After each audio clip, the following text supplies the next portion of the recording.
father's brother, my Uncle J.H. Everest, who was always quite a mechanic, and when he first heard that automobiles were going to be manufactured, he always wanted one, and finally the Stanley Steamer Company, I believe they were manufactured in Cleveland, Ohio, offered their cars, and he bought a Stanley Steamer.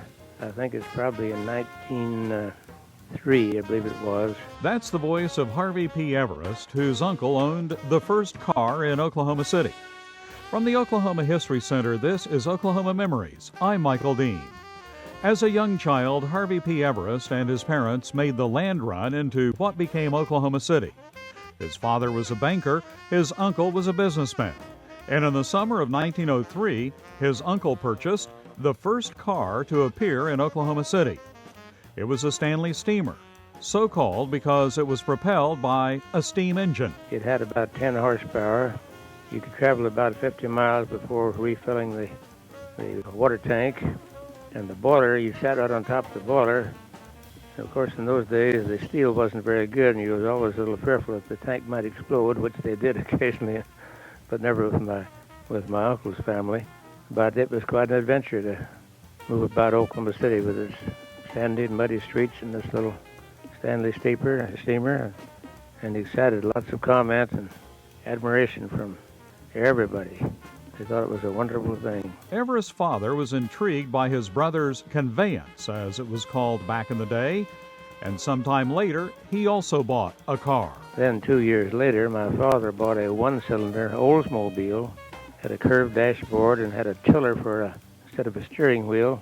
It likewise had 10 horsepower, one cylinder, and would sometimes get up to 25 or 30 miles an hour downhill.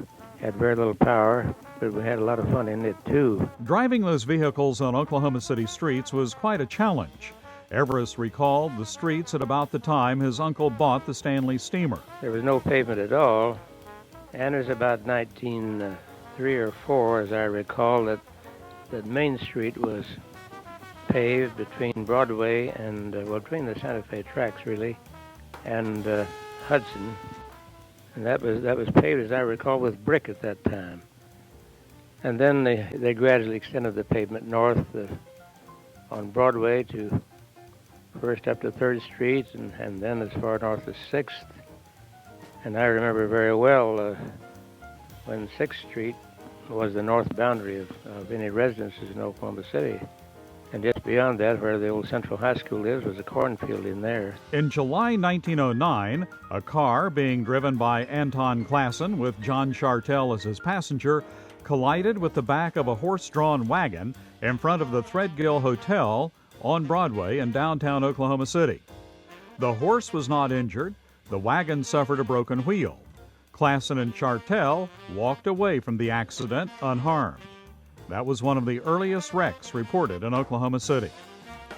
Harvey Everest remembering a time in Oklahoma City before there were cars. That interview is just a part of the oral history collection at the Oklahoma History Center on Northeast 23rd Street, just east of the state capitol in Oklahoma City.